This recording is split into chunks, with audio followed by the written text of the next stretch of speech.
1592년 10월의 그날, 조선의 운명은 이곳 진주성에 달려 있었습니다.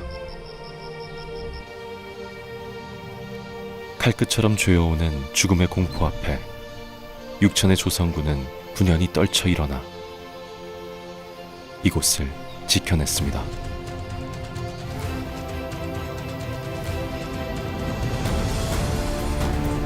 하늘이 내린 조선의 병기, 천자총통을 만나봅니다.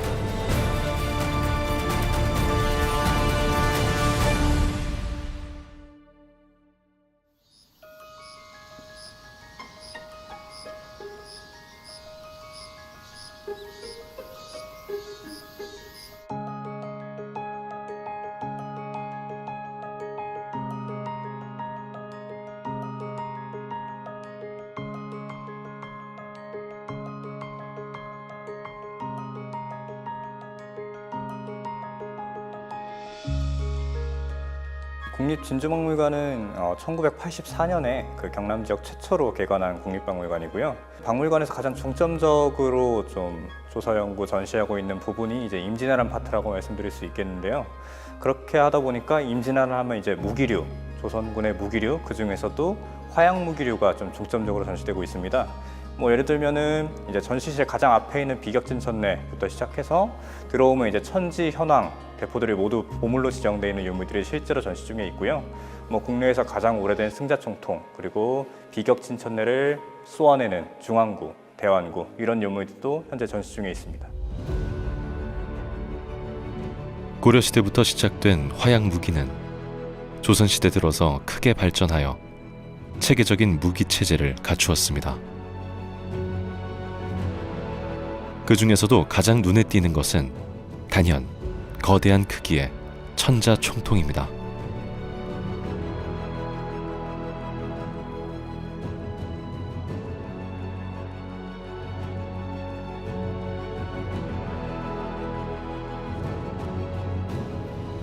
천자총통 같은 경우에는 이제 익히 알려진 바와 같이 이제 전통 총통류에서 가장 크다라고 말씀드릴 수 있겠고요. 물론 천자총통보다 큰 대포도 우리나라에 분명히 있습니다. 예를 들면 홍위포라든지 이런 대포들인데요. 이런 것들의 전통은 우리 전통이 아니라 중국이나 서양으로부터 넘어온 전통이기 때문에 우리 전통의 총통 중에서는 천자총통이 가장 크다라고 말씀드릴 수 있을 것 같고, 일단은 천자총통 자체는 이제 크기는 1.3m 정도 되고, 근데 무게가 생각보다 이제 굉장히 무거워서 이제 280kg 정도 됩니다.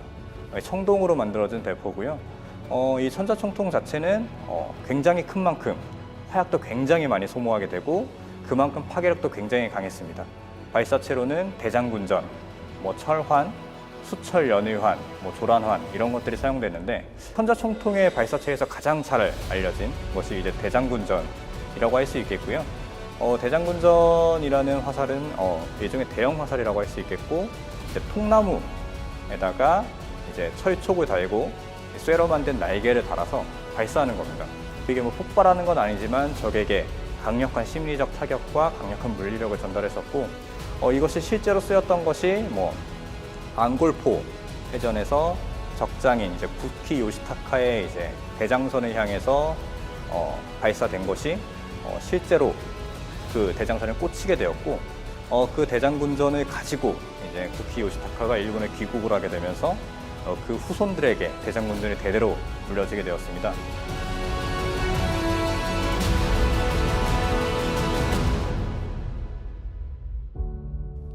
거대한 크기와 압도적인 위력의 천자총통은 적에게는 공포의 대상이었고 조선군에게는 든든한 수호신이었습니다.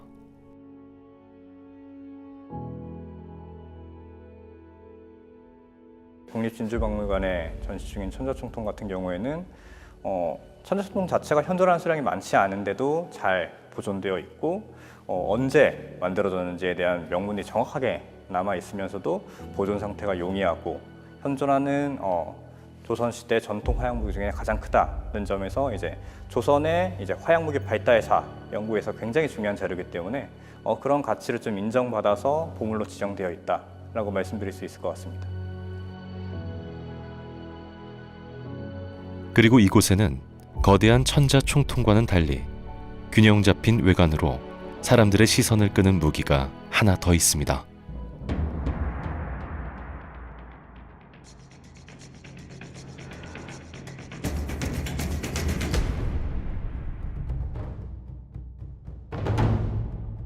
현자총통은 이제 천지현황포 중에서 세 번째로 큰 대포라고 할 수 있겠고요. 현존 수량도 이제 천지현황포 중에 가장 많습니다. 기록도 굉장히 많이 남아 있고요. 그런 걸로 봤을 때는 좀 주력 화포였다라고 말씀드릴 수 있을 것 같은데, 예를 들어서 이순신 장군의 뭐 각종 기록들을 봐도 초기에 뭐 천자총통 같은 대형 화포들이 많이 언급되고 있지만 점차 현자총통이 많이 언급되고 있는 걸로 봐서 이제 화약 소모량은 천자총통보다 훨씬 적은데 위력은 충분히 발휘할 수 있는 이런 현자총통으로 주력 무기의 흐름이 좀 넘어간 것 같습니다.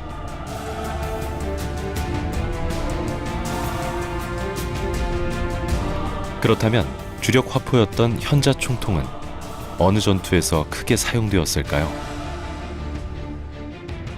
대중적으로 잘 알려진 전투 중에는 이제 명량해전 같은 전투도 있을 것 같고요. 왜냐하면 그 당시에 이제 조선수군 자체도 이제 조선군 전체가 그랬지만 특히 이제 조선수군 같은 경우에는 물자가 굉장히 부족했기 때문에 천자총통 같이 이제 화약을 1kg 이상씩 잡아먹는 화포를 대량으로 운영하기 힘들었을 것 같고 이제 현자총통류들이 많이 사용되었던 것 같습니다. 어쨌든 이런 현자총통들이 많이 사용됐다는 거는 이제 효율적인 전투를 벌이기 유리했다는 것 같고요.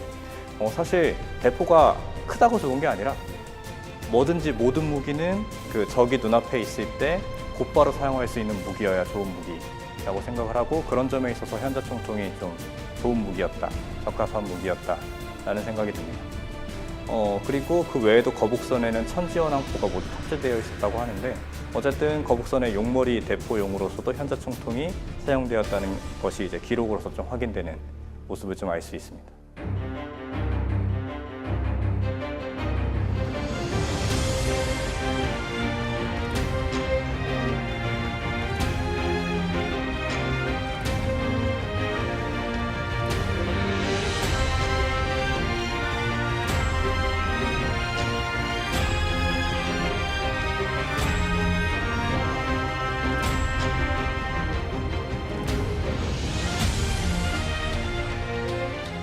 진주박물관 소장 현자총통 같은 경우에는 그 명문으로서 명확하게 1596년에 이 수군진에서 만들었다라는 내용이 명확하게 있고요.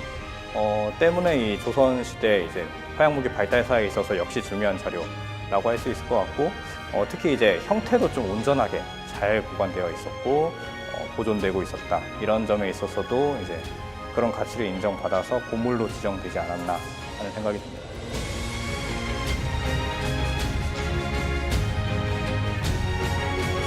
총통의 이름에 새겨진 자연의 원리는 하늘을 대신해 침략자를 단죄하고자 했던 조상들의 강인하고도 경건한 마음을 잘 보여줍니다.